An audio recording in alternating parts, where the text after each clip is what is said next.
Now I'm officially opening in English. My name is Dayan, you all heard. And I want to introduce Professor Alon Harel, who is going to give us a prompt about the rationale behind making this event. Please, Alon. Hello, everybody. I'm Raef Zreik from Beersheba, talking to Beersheba, but having in the background, I have the picture of protest in Columbia University. I have many contacts. I taught in Columbia University. I taught at Penn and Berkeley in the past, and I feel very much involved and in great connection with those places.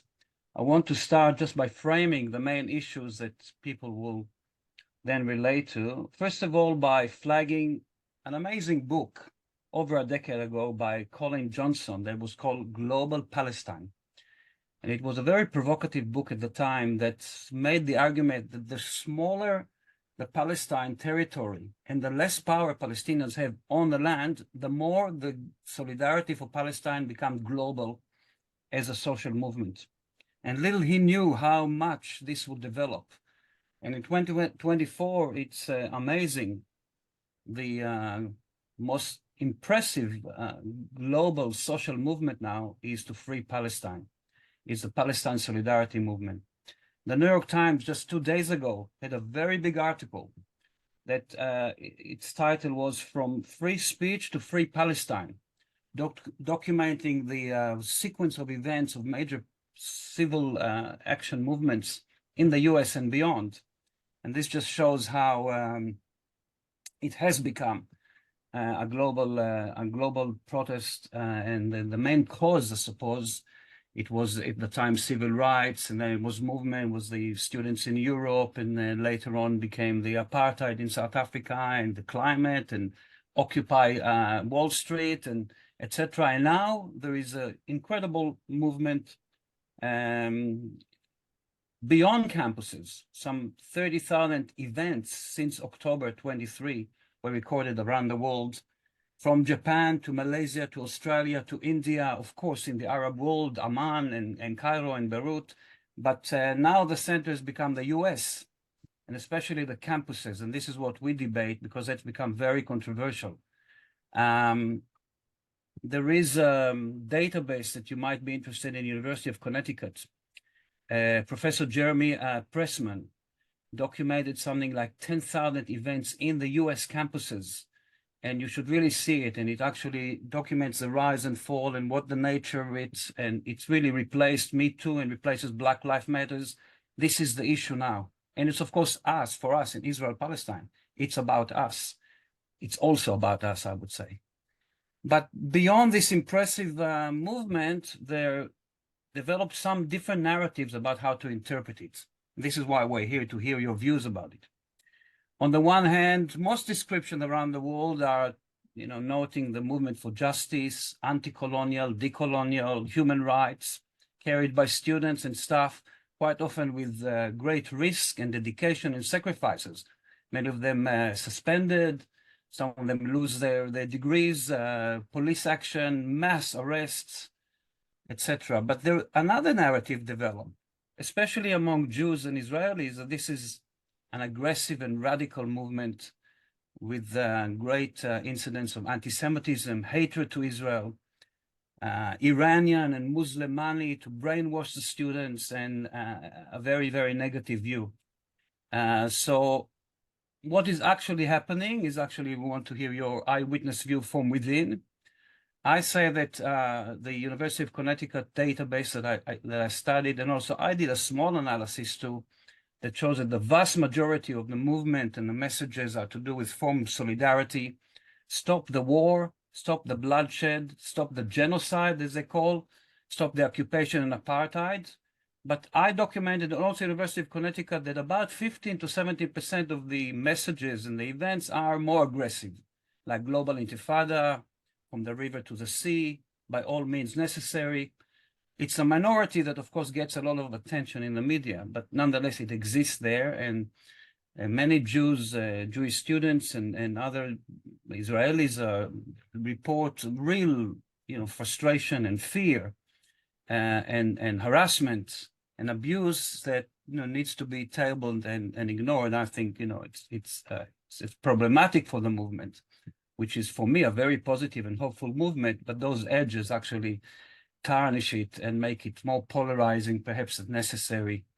And also I note in my small analysis and also University of Connecticut that they're really missing some messages of peace, perhaps, condemnation of violence and terrorism. These are not binationalism. The two-state solution is almost not existing. So there is some critique about this very impressive movement. The Israeli press has almost rallied, almost totally, including even Haaretz, with some exceptions, around the negative interpretation.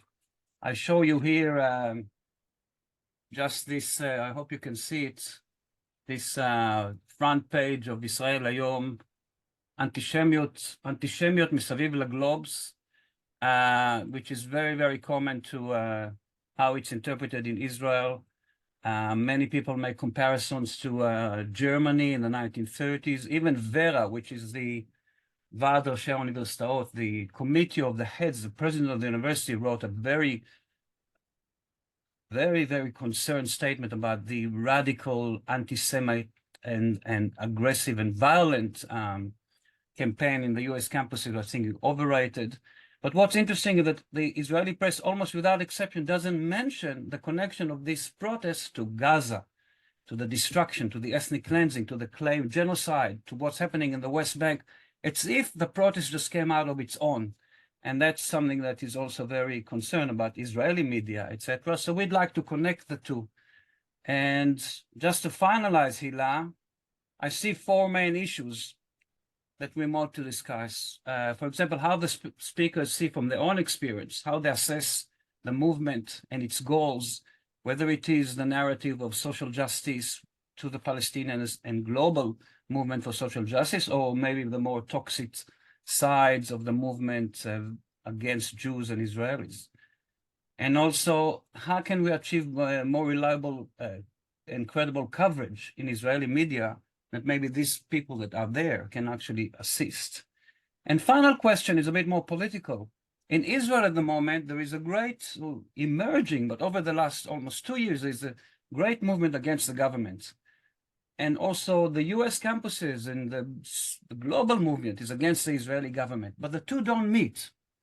Perhaps how can a coalition be made, or some cooperation between the great mobilization in Israel that is to stop the war, to release the hostages and to topple the government, and also the great energy against the Israeli government in the global movement? So this is another question, whether some coalition can be made. So these are the key questions that we want to hear from you. Very much looking forward for Academia for Equality and other people that are watching to hear your experiences from within. So thank you.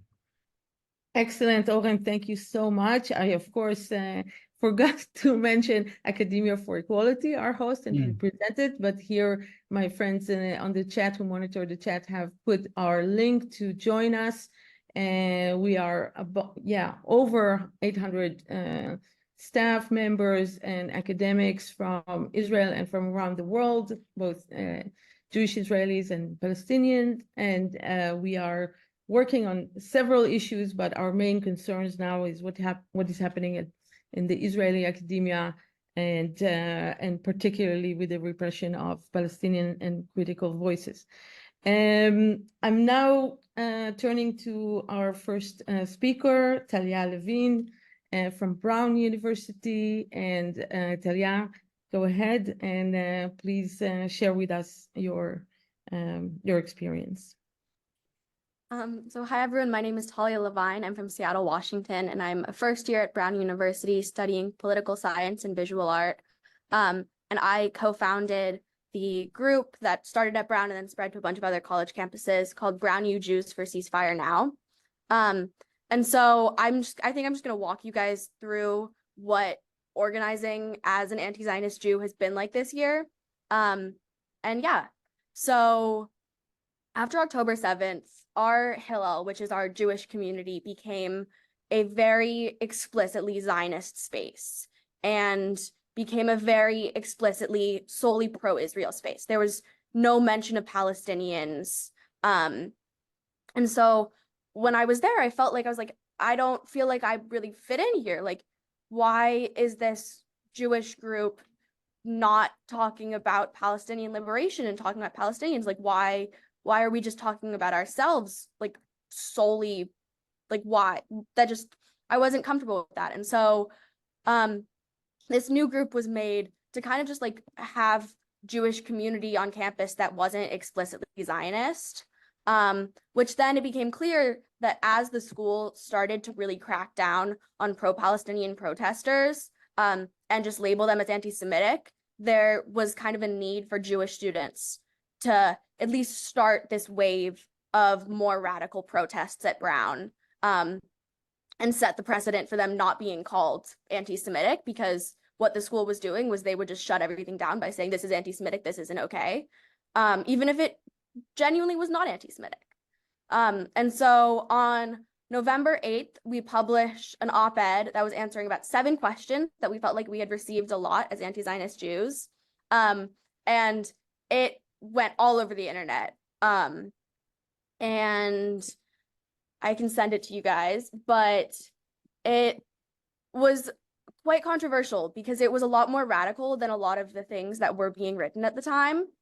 And we got a lot of hate for it, both on campus and off campus. And then the day after we published that, 20 Jewish students sat in on University Hall, which is our main administrative building, calling for divestment and a ceasefire.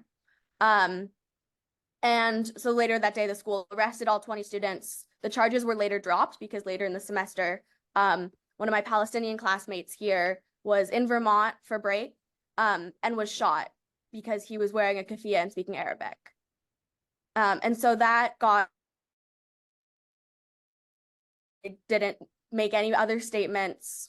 And so then another group of students organized, the Brown Divest Coalition, organized another sit-in in which 41 students were arrested, but they turned University Hall into the jail, which was it was a really big deal for a lot of people because the group that sat in were primarily students of color, and University Hall was built by enslaved people in the United States.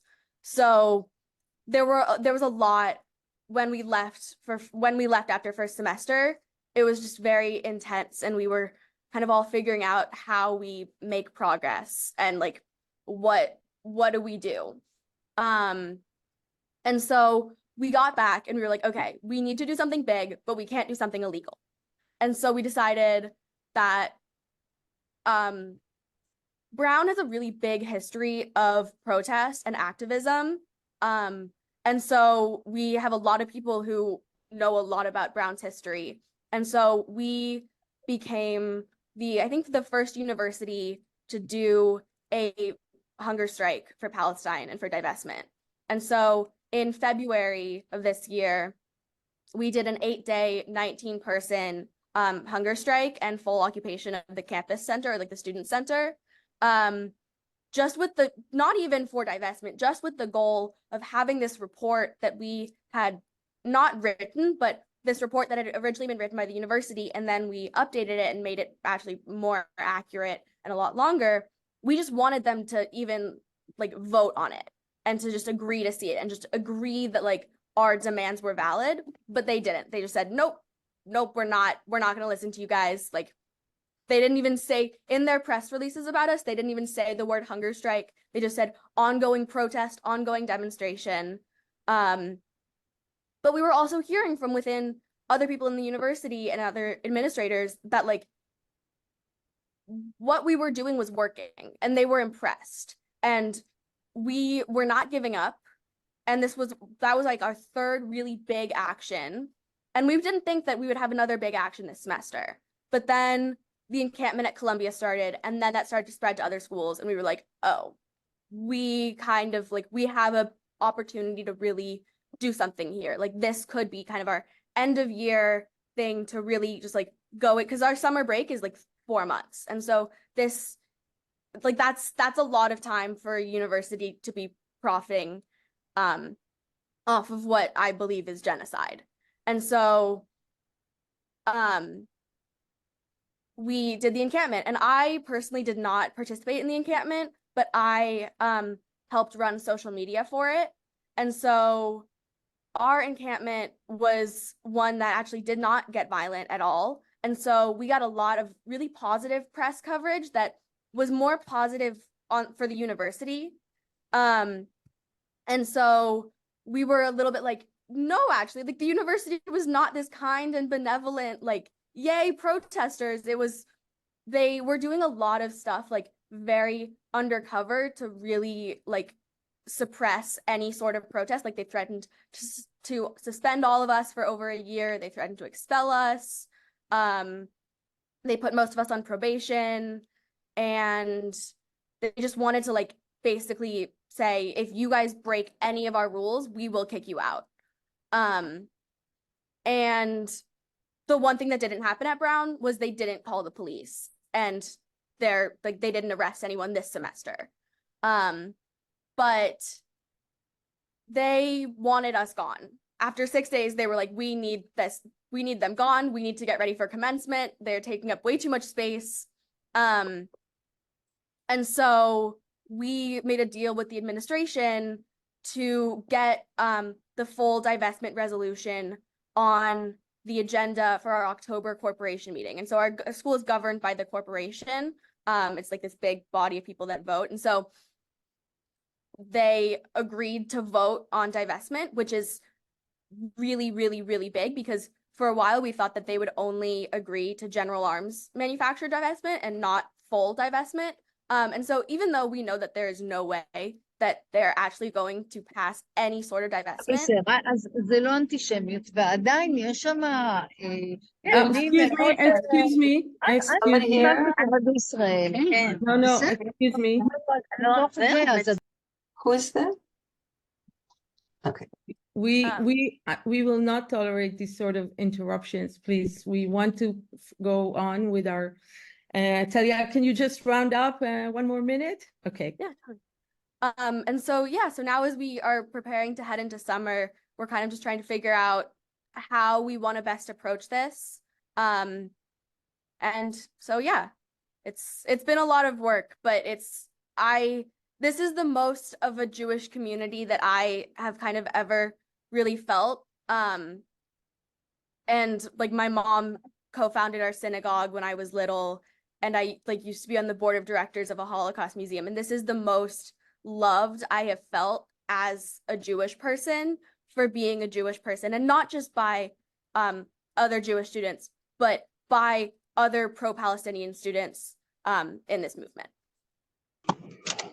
Okay, thank you very much, Talia. I am again pleading everyone for patience. We will and we do have time for discussion, and you are welcome to ask questions during the discussion. Let's move forward with our speakers. I'm turning. Yeah, but what is anti-Zionism? No. This is very Context.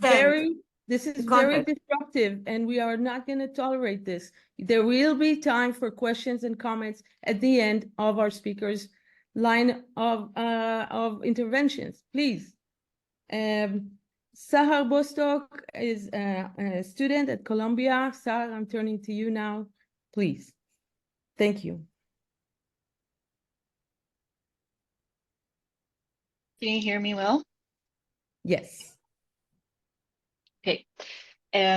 So hi, everyone. Thank you for having this conversation. I appreciate your interest in what is going on beyond what the Israeli media is presenting.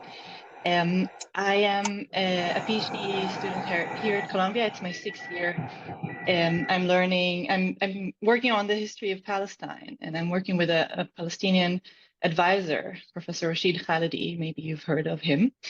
This is just to tell you a little bit about my positionality here. I'm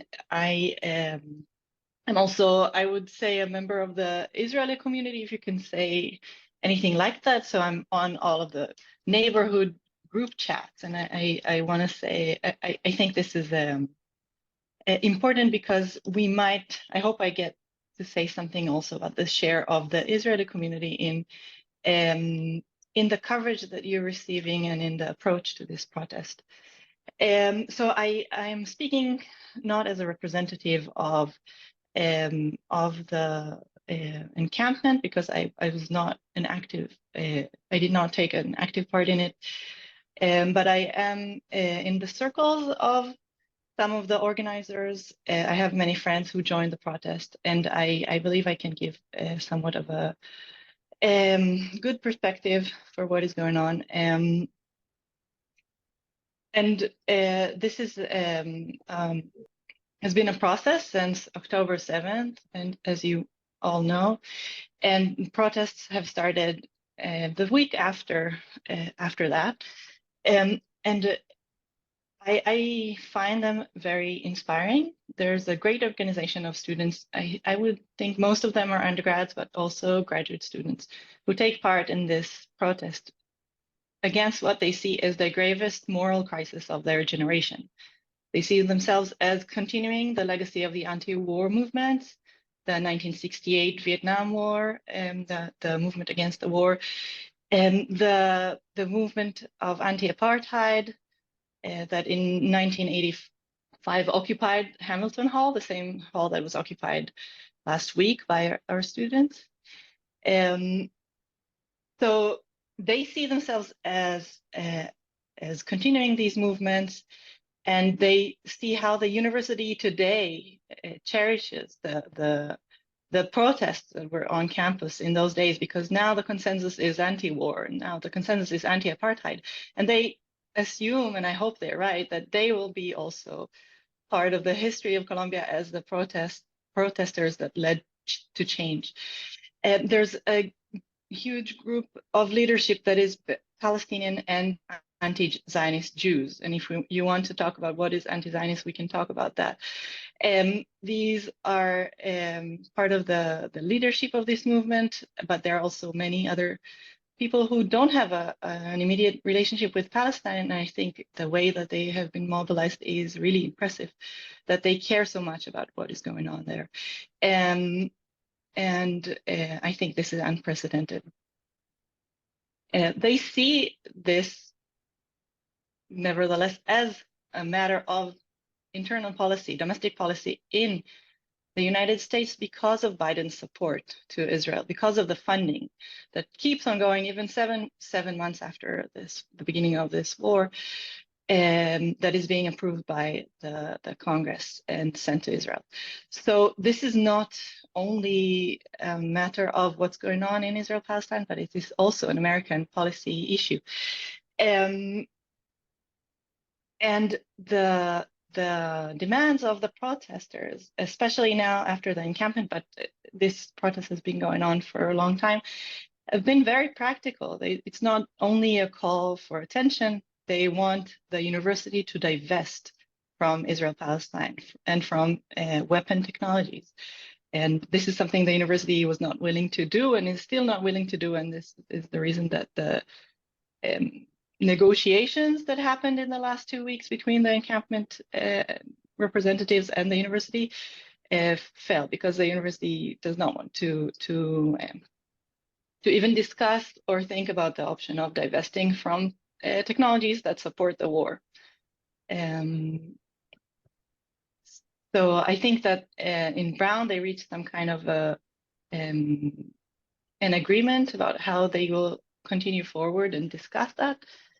In Colombia, it didn't happen. What did happen is a very major crackdown on the protesters, and it started a few months ago with suspending the organizations that were leading this protest, and then also the arrest of the activists in the encampment. The encampment started the day that our president, Shafiq, was giving a testimony in the Congress, and this was the reason for starting the encampment on that date, to get the attention of the media and to and I think the result is that the university acted with a lot of violence against the protesters. The campus was closed already before that started, so only only students with IDs could access the campus. It's been like this now for 3 weeks, I think, something like that. Since last week, the university is completely shut down, and only people who live on it, which are students, can go in. In the last few days, faculty members were allowed, and finally today I could access my office at the library. But in the name of safety, they shut down the entire university, and most of the students cannot access what they really need in this period, which is the exams, or people who just want to do their work. So there is a great attempt of the university to shut down the protest to prevent anything that might harm the image of the university. But I think it completely backlashed with the amount of police that was called, the arrests of the students themselves, and the continued police presence on campus and the entire neighborhood. I'm not sure how much more time I have. And I have, I guess, a lot to say. 1 more minute. So I want to say that there's a feedback loop here with the Israeli community around campus. Not everyone here is a student, but there are a lot of Israelis here. And I think the gap between what the protesters want and what the way that Israelis perceive it is huge. It's unbelievably huge. They see any kind of protest against the war in Gaza as some kind of support of Hamas. I think this is wrong. This is a very wrong interpretation of the protest. They see it as anti-Semitic. I think that the protest in campus was very peaceful, and there were some incidents outside of campus in the gates. Some people from the outside, I believe, came to join the protest. But as a Jew and as an Israeli, I did not feel targeted in any way. I think that the clashes that happened had a lot to do with people trying to create friction. And these also are not necessarily students. Some are students, I think, Israeli students, but some are not, coming from the outside and trying to create some kind of friction with Israeli flags and other calls. Some of them were video filmed. You can see that. The entire closure of the campus, the fact that we have a helicopter over our heads for 24/7, that also produces a certain feeling of fear, that we have something to fear from. So I think there's this kind of loop. But the people who were really targeted are the protesters who were arrested, some of them very violently, especially in the last time that they were arrested. And I really think these students are brave, even if I don't always find a role for myself or a place for myself in this protest, because I am used to protesting as Jews and Arabs who want to live together. This has been my whole life project, and it is not necessarily the most central message of this protest. It's much more critical about what Israel is doing today, and Israelis are just as Israelis leftists are just not in the center of it, and I think that's okay. Like that, sometimes we cannot be in the center of it. It's been years of activism that has been shared, and we still have a war. We still have so many children dying, and so this is the time that the protest is trying to be very strong with this message. I still think these students are very brave. They're paying a huge price for what they're doing, and I really hope they will somehow lead to change. And I invite you to ask questions in the Q&A. Thank you so much, Sar. And we move straight to our final student speaker, Cameron Patel. Cameron from NYU. Thank you for being with us today. Thank you for having me. Yeah, I'm just going to begin with introducing myself and then a little of the context of what's been happening at NYU in the past 7 months. So one is that I am a sophomore at NYU. I study public policy with a focus on health and human rights. And since October 7th at NYU, there was a crackdown on speech. So from the start, they banned any kind of flyers on campus. And this ban was applied very unevenly. It theoretically applied to everyone, but in reality, it applied primarily to political flyering. But also, I have a job that involves me putting up flyers for our campus newspaper, which I work for. And the flyers are for advertisers. It's completely unrelated to anything political. And I was frequently stopped and interrogated by campus safety and even threatened with discipline for putting up ads for a gym. And this is part of a broader policy at NYU where when they increase the securitization on campus, it very unevenly targets students who are racialized as Black, Brown, or Middle Eastern. And so for me particularly, some people read me as Middle Eastern, some people read me as white, so it depends. But when people read me as Middle Eastern, especially assuming that I'm Arab, which I'm not, but people will assume that, and that impacts the way that I and students who are Arab are treated on campus. And so this is all prior to the encampments, just to add some context of what's been happening. And then I actually had a classmate in November who was contacted by the university for disciplinary action for putting up a flyer in the library. And they basically emailed her, and then she essentially was accused of putting up a political flyer, like a pro-Palestine flyer in the library. And they said that they identified her using facial recognition from the surveillance camera. And incidentally, she had not been in the state when this event took place. She was out of the state and she had to provide her flight records showing that she wasn't there. And very importantly, when facial recognition is being used, it statistically is more likely to misidentify Black and Brown students, or Black and Brown people generally, in the context of NYU, Black and Brown students. And so there's also the potential that people can be falsely accused of breaking policies. And this is likely to disproportionately affect minority students. So again, this is all just like prior context.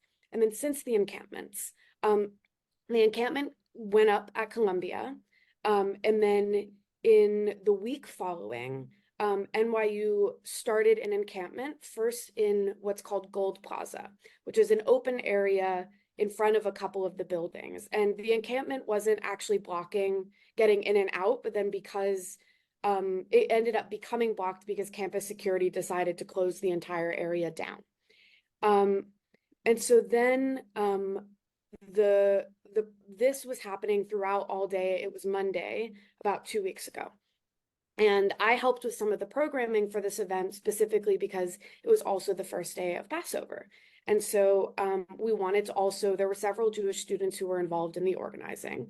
And we wanted to do something, probably, ideally have a Seder, which we weren't able to do because the administration interrupted us as we were attempting to do our Seder to threaten us all with disciplinary action, which I think is very relevant because it's an encapsulation of the experience of many Jewish students who are protesting and who are engaging with their Jewishness in these protests, and then are being threatened by the administration for themselves being anti-Semitic. And broadly about the protests, what I'm going to say is that there are anti-Semitic incidents that have happened at protests, right? That is it has happened. What is important to understand about the protests, and I'm going to speak specifically to NYU because this is where I go to school, is that the thing that unifies the protesters is the 4 central demands of the protest.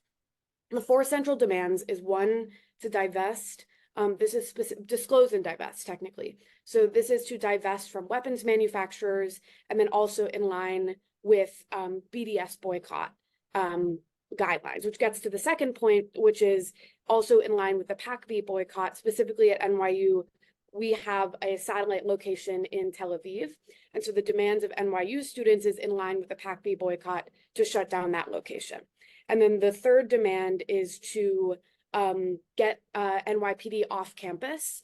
This is part of a long-standing and broad dispute between the students and the administration. And this gets back at something that Sahar mentioned, which is that a lot of these protests are also about domestic issues, especially around police violence and militarization. So on campus, one of the problems is that NYPD is around constantly, including inside of our buildings, and they do harass students, especially Black and brown students. And this has been a longstanding problem. And as the campus has become increasingly militarized and increasingly shut down, and adding these barriers and these points where they're checking your ID, this is again disproportionately affecting Black and brown people who are encountering the police, who are more likely to harass them, more likely to stop them and ask for their ID, even when they have it and they've shown it before. And so that's the third demand, is to get the NYPD off campus, because we have campus safety, who is supposed to be our campus safety. The school claims that they don't allow NYPD on campus, but then clearly they are. And then the fourth demand is amnesty for students who are protesting and who have faced disciplinary action. So students who have engaged in protests have been threatened and served with suspension. And when you were suspended at NYU, and from what I have heard also at Columbia, because our schools are very intertwined, they're both in Manhattan, there's a lot of overlap. So you can be evicted. If you are living in campus housing, you can be immediately evicted from where you're living before you even have like a trial with the university. There's a complete absence of due process in the disciplinary hearings, or in the lack of disciplinary hearings, really. So then, yeah, the final demand is essentially amnesty for people who have been suspended for participating in protests. And the main thing is that if you go to a protest, people will disagree on a range of things. You will find people who are explicitly for a two-state solution. You will find people who are explicitly for a one-state solution. You will find people who don't know, because they're like, I don't live there. I just want Palestinians to have human rights. And that is like their central issue. The thing that unifies the protesters that I have seen is the four demands. And I don't always, like, I have been in and around the protests. I don't always agree with everything that everyone says. But I will say, and this is a very important point on safety, is that I have felt far less safe when people are assuming that I am Arab or Palestinian than I do when people are assuming that I'm Jewish. I wear a keffiyeh sometimes that was a gift from a friend of mine, and I've repeatedly been verbally harassed, including by other Jewish students at school, called a Nazi, had people explicitly make comments about my identity as a gay person in relation to my participation in the protests. And I think that it's very important that we mention this, because when we're talking about safety and about the safety of Jewish students, that safety is not necessarily including the voices of Jewish students who are protesting and who are experiencing violence by the police and by the school. I have several friends who have been beaten by the police in the last 2 weeks, several friends who have been arrested participating in protests. I had a classmate who a video went viral of her being tackled by the police, and she's just like on the ground. There are 4 police officers on top of her, and she's just screaming.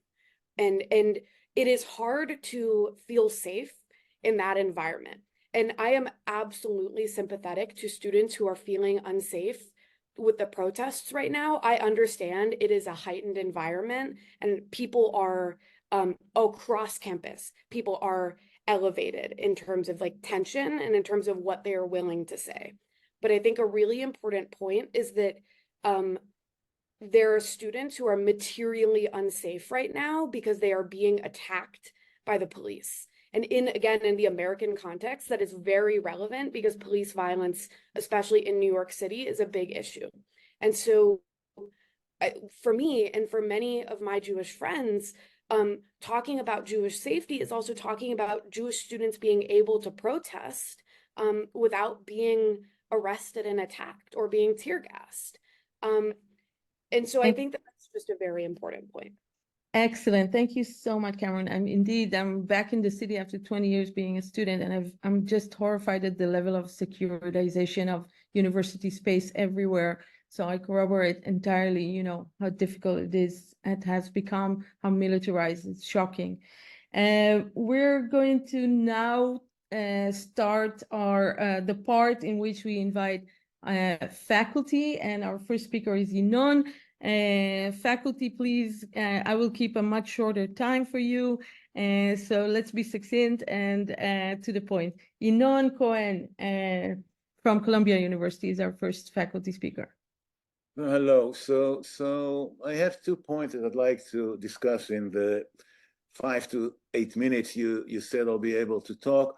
I'm a professor at Columbia. I teach courses on Israel and on my actual field, but mostly now, this semester, Israel and the Palestinians. I've been 25 years in Tel Aviv, and then I moved to Columbia. So I'll talk about 2 issues. The first issue begins with an encounter near the encampment with an Israeli professor who is against the protest. At some point, he tells me, you know, in Israel, I vote Meretz. So I immediately ask, why don't you join me supporting the encampment? That's our only chance for peace, working with non-Israelis. Because these people don't want peace, he tells me. They want to kill me. These Columbia and Barnard students want to kill you, I ask. Don't fool yourself, he says. These naive 20 years old students are led by outside. So you already see the two issues here, 2 points. Outside agitators, and they want to kill me. Now, the outside agitators is a common theme in many protests. In the case of this protest, especially in Columbia, it's complete false. There are some extreme individuals, mostly outside the Columbia gates, sometimes inside the gates, saying unacceptable things, but they're not part of the encampment, and they certainly do not lead. They want to kill me. Where did this come from? So I don't think it's atypical. I think he views the harsh anti-Zionist, settler colonialist criticism of Israel as implying that decolonization means the destruction of Israel and ultimately threatening his own life directly. And most likely his interpretation of the slogan "from the river to the sea, Palestine will be free" is the most anti-Israeli possible interpretation. One Islamic state from the river to the sea that either oppresses Jews, expels them, or kills them. So what are we to do with such Israelis and Jews? Do you think that if the students will change the slogan to "from the river to the sea, Palestinians will be free," then my Columbia colleague will support them? Remember, he's a Meretz voter, and I doubt it. I doubt it. He wants to hear the students say that they support peace and a two-state solution, a Jewish state and a Palestinian state. But the main concern of the student at this point is to stop the killing in Gaza, reach a ceasefire, and free Palestinians from Israel's occupation. Now, they believe that Israel must not define itself as a Jewish state if Palestinians are to be free. The students have zero tolerance for any Jewish domination between the river of the sea. And they identify Zionism as the root cause for this Jewish supremacy in the area. Which brings me to my second point, and this is the importance and salience of anti-Zionism in the protest. In Israel, there is not much anti-Zionist rhetoric. Legally, political parties cannot be open about their anti-Zionism. A party is not allowed to run for election if its program includes negation of the existence of the state of Israel as a Jewish state. But also politically, anti-Zionists in Israel prefer to present their positions in softer, positive terms, rather than using explicit anti-Zionist rhetoric that will deter Jewish liberal Zionists. Hence the slogan, equality for all, a state for all its citizens, and the like. Now, this is not the case in Colombia. Anti-Zionism is a major component of the protest. Jewish Voice for Peace, the pro-Palestinian Jewish group, defines itself as the largest anti-Zionist progressive Jewish organization in America. This is the first sentence in their website. I think that when Talia spoke, I think it was her second sentence. As an anti-Zionist Jew, I want to. Now, it's important for the student, it's important for Jewish Voice for Peace to declare that they're anti-Zionist, whatever that means. In the Passover Seder, in the encampment, there was a sign saying, Zionism is chametz. My sense is that most activists, even most protesters, are ardent anti-Zionist. And moreover, my impression is that the anti-Zionist sentiment in America has grown in recent years, though I haven't seen any hard evidence on this issue. Now, why is anti-Zionism so important for the protesters? Well, one major reason is because this is a major part of the Palestinian narrative. If you remove anti-Zionist discourse from permissible discussion, you deny the Palestinian narrative of dispossession. And this is completely unacceptable in the context of the protest movement. Now, the pro-Israelis in Colombia try to block any anti-Zionist expression. They try to do so by labeling anti-Zionism as anti-Semitism. That's an old tactic of stifling criticism of Israel by labeling it as anti-Semitic. Now, some pro-Israelis claim that anti-Zionist speech threatened them and create an unsafe environment for them. Now, unsafe environment may violate Title VI of the Civil Rights Act, and universities may run into serious trouble if they don't address it. Now, are Jewish students really threatened by anti-Zionist expression? I don't know, but it's possible. But we should note that if they are threatened, it is because Israel, for years, has been blurring the distinction between Jewishness and Zionism. Now, there are few attempts in universities and even in Congress to pass... בוא נשתדל לסכם, כן? Okay. Yeah. 1 minute. Yeah, 1 minute. Okay. There are few attempts in universities and even in Congress to pass anti-Semitism definition that will classify anti-Zionism as anti-Semitism. Some states in the US have already adopted such a definition. Now, in an open letter to the President of Columbia, some of us, Jewish faculty at Columbia, write, labeling pro-Palestinian anti-Zionist expression as anti-Jewish hate speech requires a dangerous and false conflation of Zionism with Jewishness, of political ideology with identity. Now, in Columbia thus far, no definition of anti-Semitism has been adopted. I view it as a mini victory, because if they will adopt some kind of a definition, it will be a terrible definition.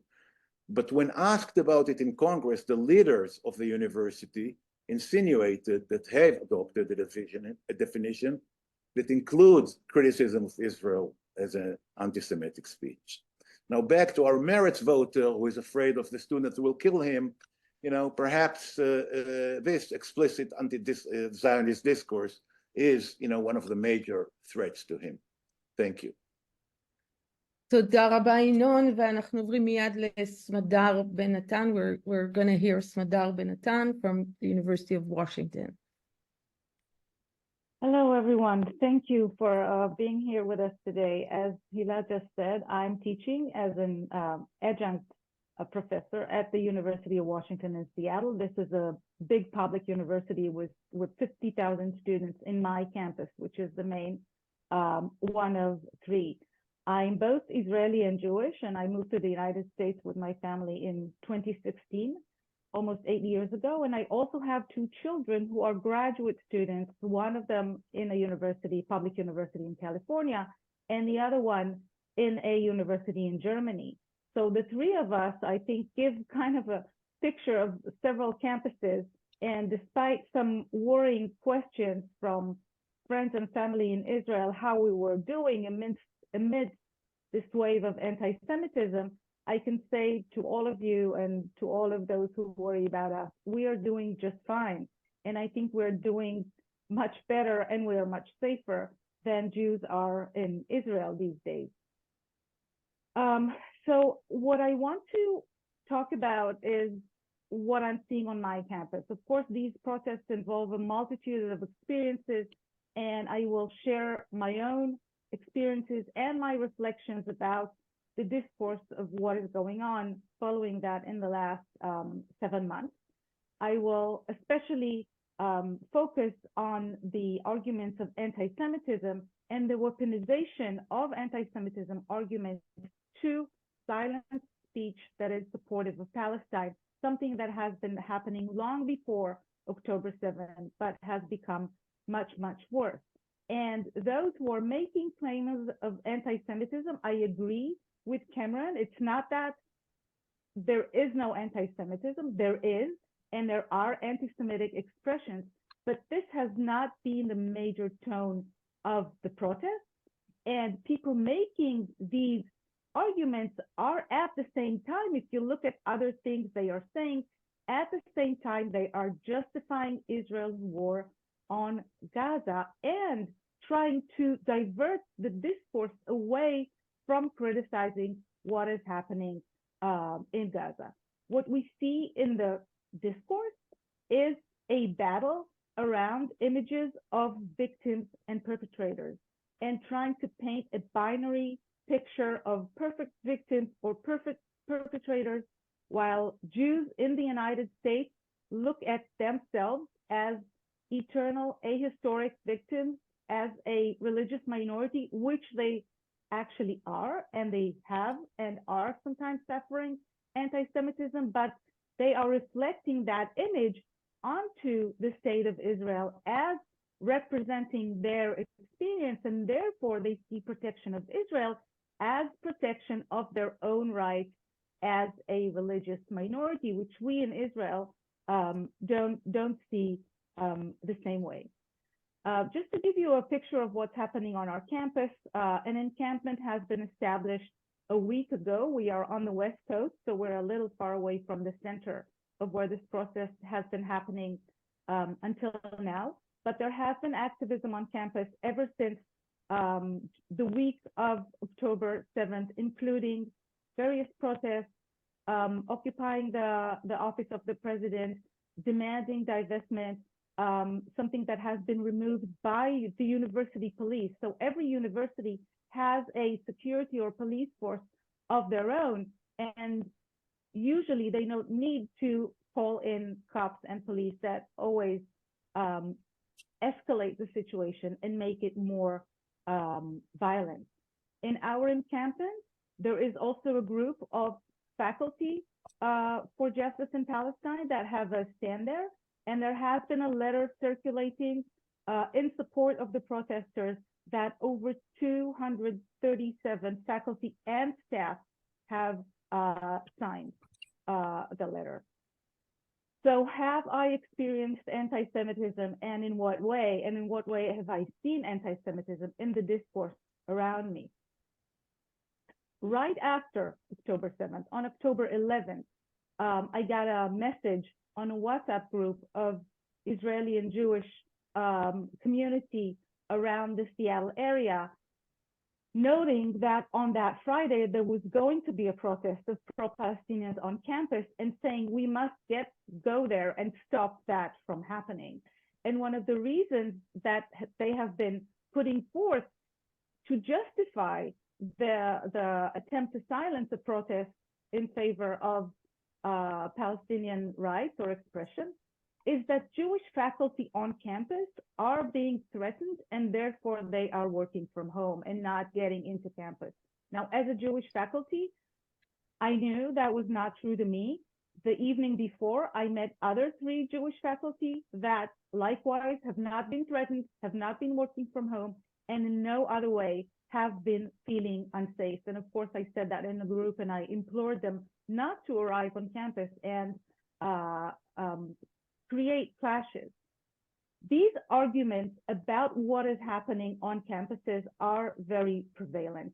they are unverified, they are unverifiable, and outside organizations are using this ability to tell stories about what is happening in campuses, using campuses as their playing grounds to try and silence pro-Palestinian speech. Now, why is that tactic very take useful? 1 minute. Okay, 1 minute to round up. Yes, yes. This tactic is really useful because in the American environment of free speech, you can't go and say, don't let them protest, silence them.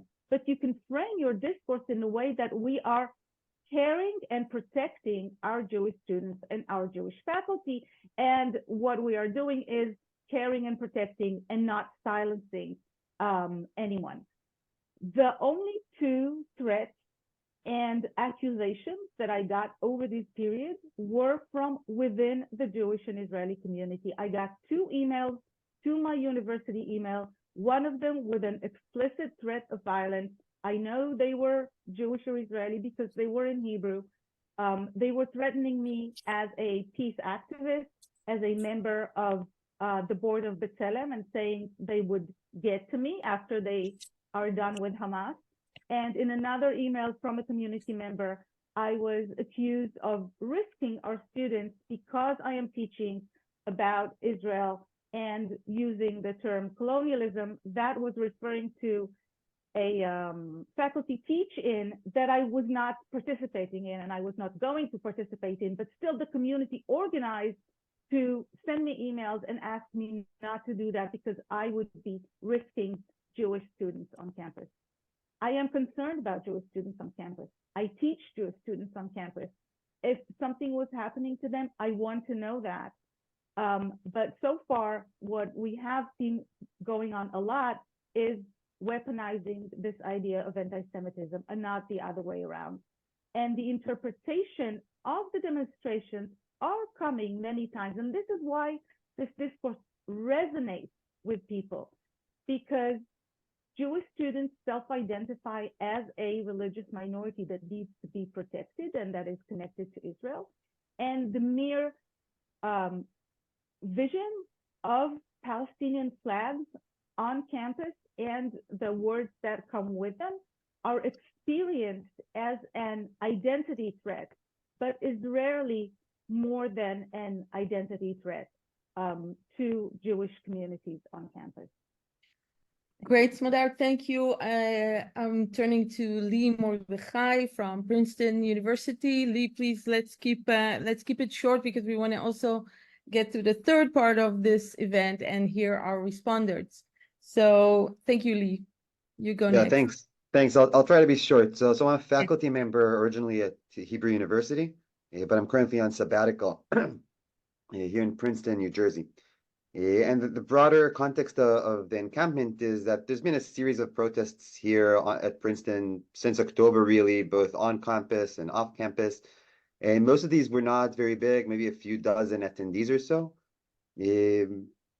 Over the past, let's say, few months, there's been an increasing number of better attended events and talks. The encampment itself started 13 days ago. The organization is entirely student-led, and its demands are for the university to divest financially from companies that are involved in Israel's military campaign, occupation, and apartheid. They demand that Princeton disclose and end the research on weapons funded by the Department of Defense in this country, in the United States, that Princeton refrains from any connection with Israeli institutions rather than individuals, and cultivate affiliations with Palestinian institutions instead, and they demand that Princeton calls for a permanent ceasefire in Gaza. The university actively works against the protests here. A day before the encampment was started, all the organizers' internal documentation and plans and identities were all leaked online. In response to all this, the vice president for campus life threatened that anyone violating Princeton's protest rules would be arrested immediately and removed from campus. And the next day, exactly that happened.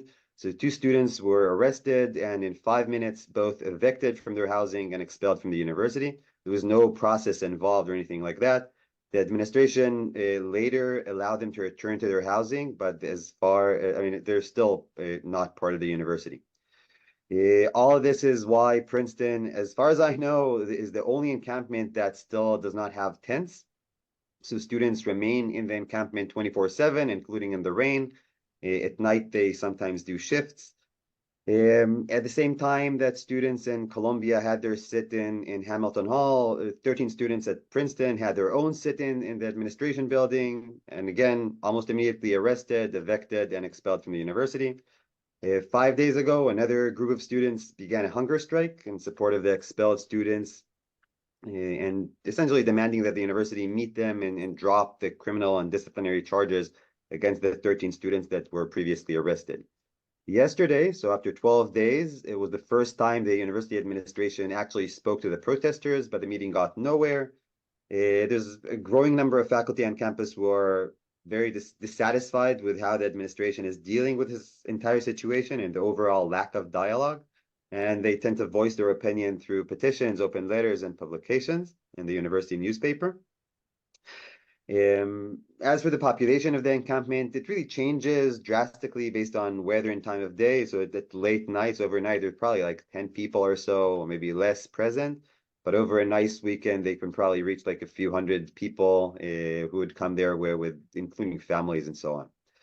So I'll talk to a few points to link to the things that are discussed in Israel. So one is the question of anti-Semitism. So for all my time, both inside and around the encampment, I saw or heard nothing anti-Semitic.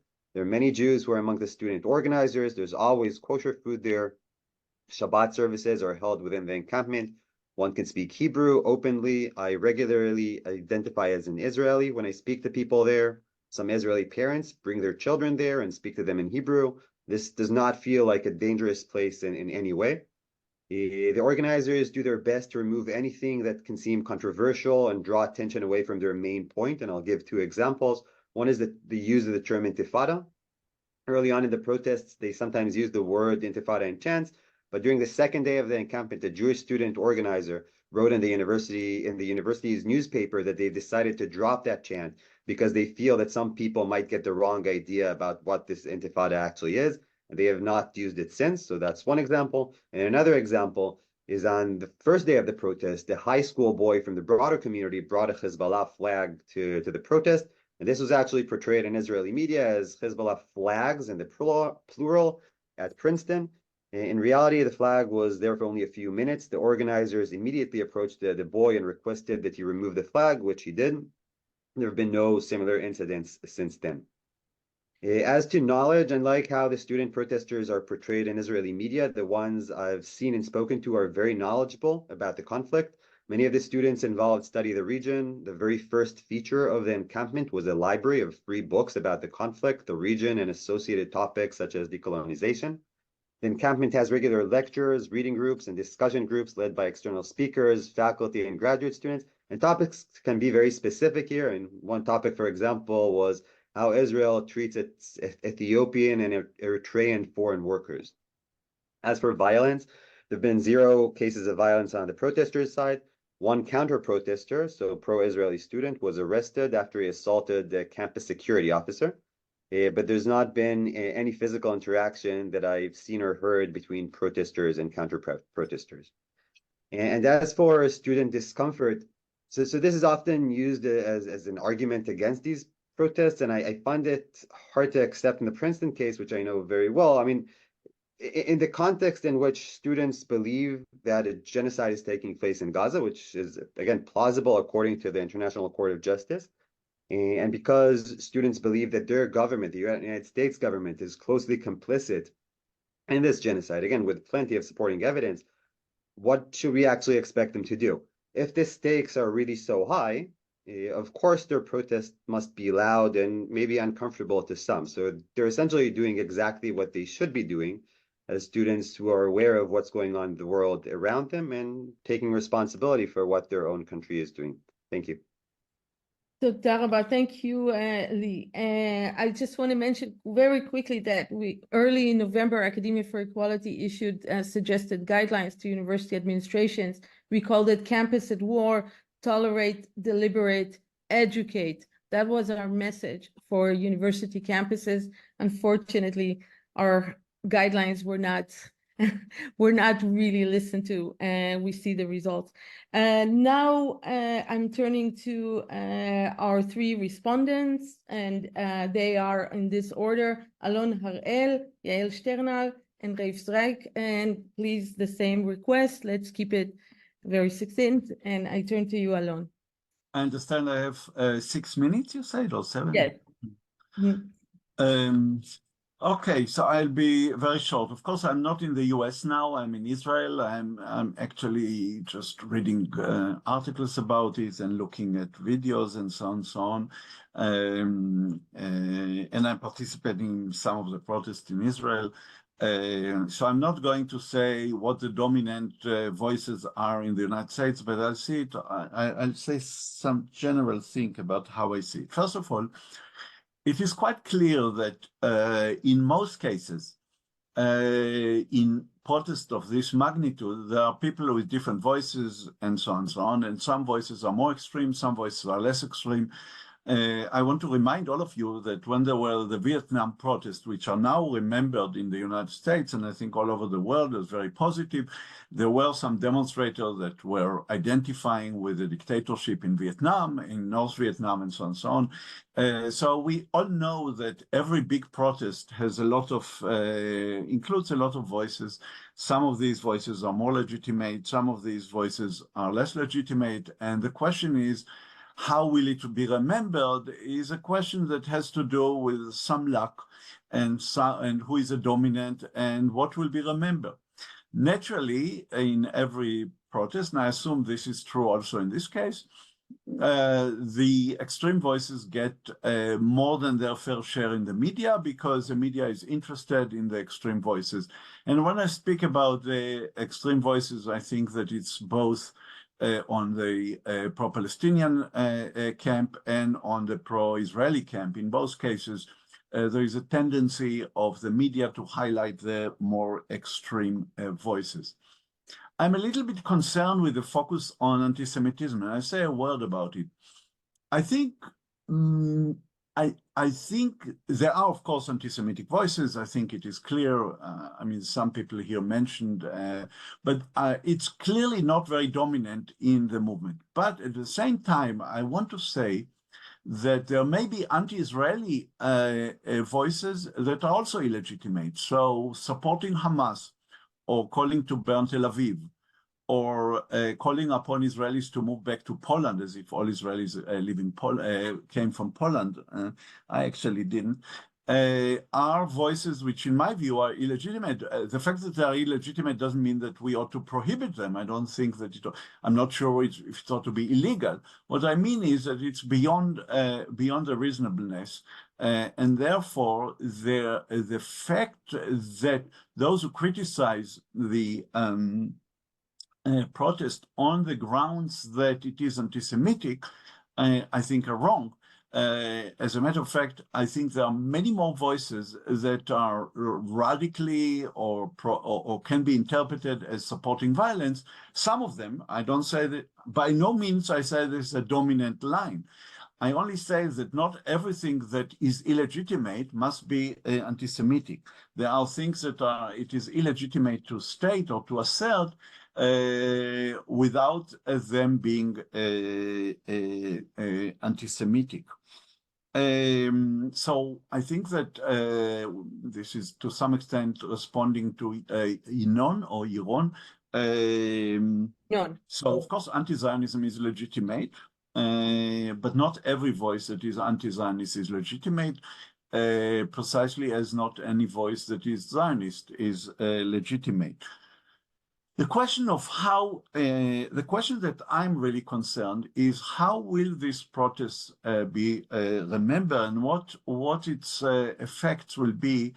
And I'm both hopeful but also worried.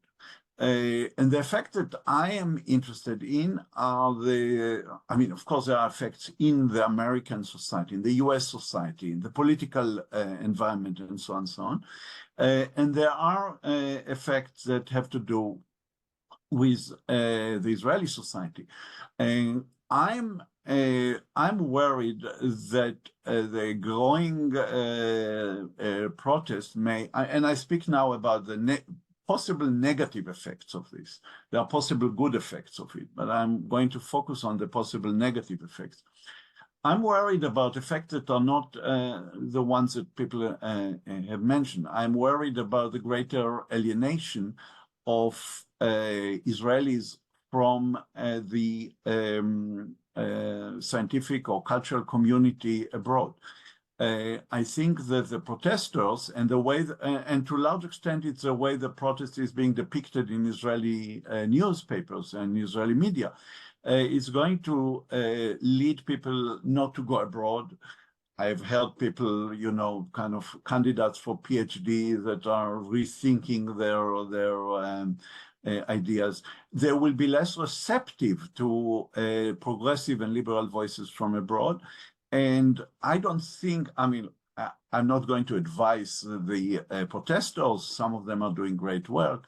I'm only saying that this is a negative effect that should be considered or should be taken into account, especially by, and I think be made to be known to the people who are organizing the protest, especially by Israelis who live abroad and can communicate these things. They are very, very important. The messages that the protester make have effect not only in the United States, but also in Israel. That said, and my last point, I think I'm still on time, yeah, Hila. I want to say that to a large extent, the shock to Israelis' moderate left, Zionist left, and so on, the shock comes from the fact that it's explicitly anti-Zionist, which I believe is legitimate. I don't share this sentiment, but I believe it's totally legitimate. To a large extent, there are many, many people in Israel who are Zionists and regard themselves as humanists. And I think it's very important that even those who are anti-Zionists understand that Zionist left could be their ally, or could be ally at least for tactical reasons. They are not, they shouldn't be demonized. And that's, I think, very important. At the same time, the Zionist left, the professor that somebody here mentioned, I think it was Inon, that thought that everybody is going to kill him. It's quite important to convey the message to Zionist leftists that the protesters who are anti-Zionist are not going to kill them, and to mention to the protesters who are anti-Zionist that not all Zionists support genocide or apartheid. I wanted to. Thank you, Alon. Yeah, I'll just say one sentence. I want to say that my analysis focused on things that I thought were are underemphasized in the discourse. So that's absolutely. Thank you so much, Yael Shternhal from the Hebrew University. Are you with us? Thank you. Hi, Hila. I'm and actually, your daughter. Sorry. Yeah, my daughters are mercifully now in the bath room, taking their nightly bath, so I should have some peace and quiet.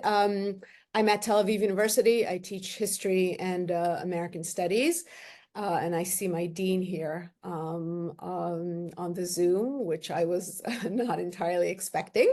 Okay, I'm just going to be very brief. I wanted to say a few words about how this is playing out in Israel, because that's, I feel, where I can contribute. I've been basically doing this full time for the past couple of weeks. And here's what I have to say. So I think Israelis, the vast majority of Israelis have a very hard time distinguishing between anti-Zionism and anti-Semitism.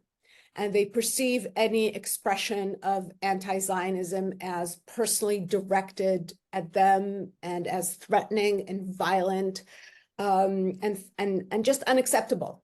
And I think that's a real, that's a real challenge of helping people understand that Zionism is an ideology and that it is perfectly legitimate to reject it and to have a different vision of what life between the river and the sea should look like. And that's a real uphill battle. Second, I think that Israelis have a very hard time accepting the fact that Palestinians and pro-Palestinians in the United States are now mobilized, organized, and well-funded. And I've been having these arguments with people on, in social media and face-to-face, occasionally in a television studio, about the fact that it is perfectly legitimate for Palestinians to have the same kind of resources and the same kind of organizing that Jewish people have had in the United States, for a century, if not a century and a half. And that we should come to terms with the fact that, this is what it is now. And there's nothing, there's all this outrage here about the Wall Street Journal story, telling, kind of exposing the fact that Students for Justice in Palestine was organized and ready and trained, and, and I was like, okay, that's called organizing. And why do Jews get to have AIPAC and AJC and ADL and all these other groups, including the one that I'm proudly on the board of, the New Israel Fund? Why is that okay? And when Palestinians do exactly the same, then that's suddenly a force of anti-Semitic violence and an existential threat to Jewish life, both in Israel and the United States. And then my third point is that I think it's just a lot easier for Israelis to obsess about what's happening at Columbia or Brown or NYU or UCLA than it is to talk about what's happening 90 minutes south of here in Gaza. And the level of fascination that Israelis have with the events on campuses is, I find, truly startling. And sometimes even I, who specialize in US history and am always, deeply consumed by anything that happens in the States, more or less, sometimes I will be like, you know what, who cares? Can we talk about reality here rather than about who got arrested, and why, by which administration? How has that become the main story rather than this hopeless, godless war that we find ourselves in the midst of now on 7 months and counting? So, I don't know, maybe this is just my own frustrations with the public discourse here and how it has played out. And then I want to say one thing, and I want to say it to the student demonstrators and to anyone who's in the States. I'm going to be spending next year in the States, so we'll have a closer look at the dynamics there. But for now, for where I'm sitting in my, apartment in Ramat Aviv, or Sheikh Munis, as some would call it, I personally, as someone who's been committed to the Palestinian freedom struggle my whole life, I wrote a piece about the similarities between the American South and the Palestinian-Israeli conflict in 2011, before I had tenure, before I really even had a job. So, I've been thinking about these questions for a long time, and before I had the kind of job security that I have today. And I am very grateful for the interest that suddenly Americans and young Americans and passionate and connected Americans have in this. I've been clamoring for this. I've been waiting for this. I've been hoping for this for many, many years. But I do want to say one thing, as someone who lives here, who raises children here. At the end of the day, these definitions that I feel people are so attached to, I'm a post-Zionist, I'm an anti-Zionist, kind of carrying the banner of anti-Zionism proudly. And carrying the banner of Zionism proudly to the same extent. At the end of the day, there are 15 million people who live here. And we need to find a way to live together, to share this space, to share these resources, to be human beings to one another. And I personally, honestly, do not care if it's 1 state, 2 states, 3 states, 4 states. That is not the issue for me. The issue is, how do we find a way to live in dignity, in prosperity, in security, and in safety for everyone? And I urge you to think beyond the abstractions and beyond these collectivities, and to think about the people living here. Those of us who are born here, who are having their children here, and the urgent need to find a way forward that will be both practical and just.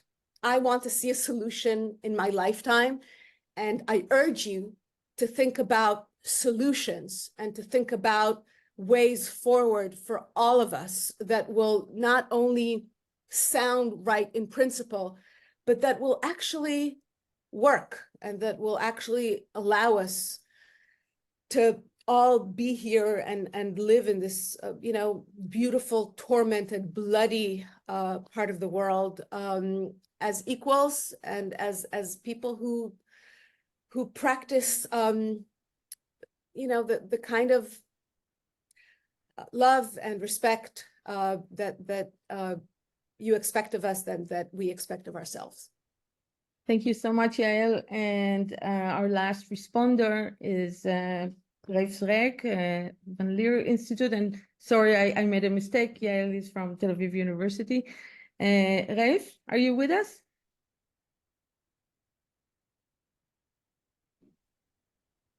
Yes, I'm with you. Can you hear me?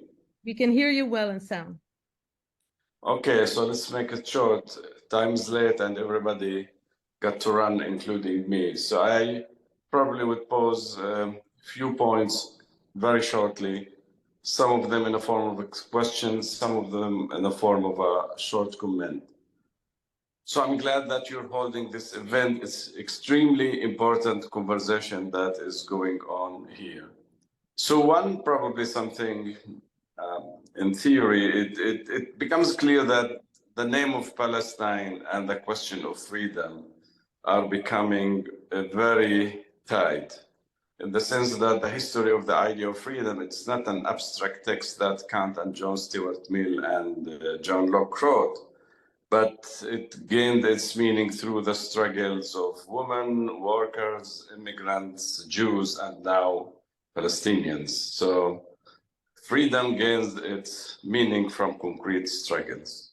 And it's important to see that as a matter of, for those who do political philosophy. Now, I want to add a few questions, remarks, thoughts at the beginning of a conversation.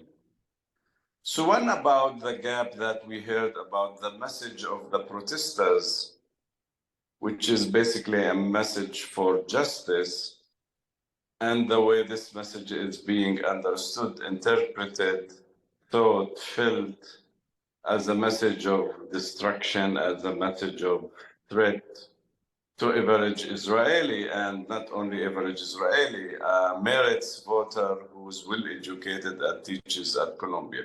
This is something to think about. Is this unique case? Is the Israeli case unique in this regard or not? Something to think about. Why is that the case? I have my own ideas, but it's now not the time.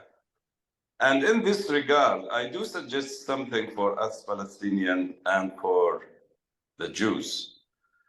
I think the Palestinian shouldn't be to continue to be naive and say, oh, we're just demanding justice, because it is justice bears some threat to Jewish existence in Palestine. And we should acknowledge that. And the average Israeli should acknowledge that this threat might be because his existence is based until now in some form of injustice. I think kind of a beginning of this mutual recognition can allow to start a conversation which must lead to try to answer under what conditions the Jewish existence could feel unthreatened on the condition that is not superior at the same time. So the answer must be in good faith. The third point, which I'm struggling with to understand, and for me it says would mean a lot. What does the dividing line mean between those pro-Palestinian protesters and those who are not protesting with Palestine? I can imagine many those who doesn't protest with Palestine that actually they are ready to have sort of a two-state solution. Some of them even might a binational state. So it's interesting, what is the meaning of the dividing line? Because this is a question in order to understand the deep meaning of this protest. So is it Zionist against anti-Zionist? Is it one state against two states? Is it those who are influenced by decolonization against those who, or it's a white supremacist against what? So what is the dividing line?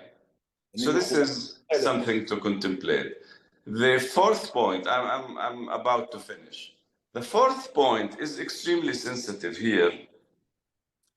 And this whole issue of anti-Zionism, I wanted to ask myself and to ask many others, what does it mean to be anti-Zionist at this stage in history when Zionism has in many ways fulfilled its basic minimal mission to bring many Jews into Palestine?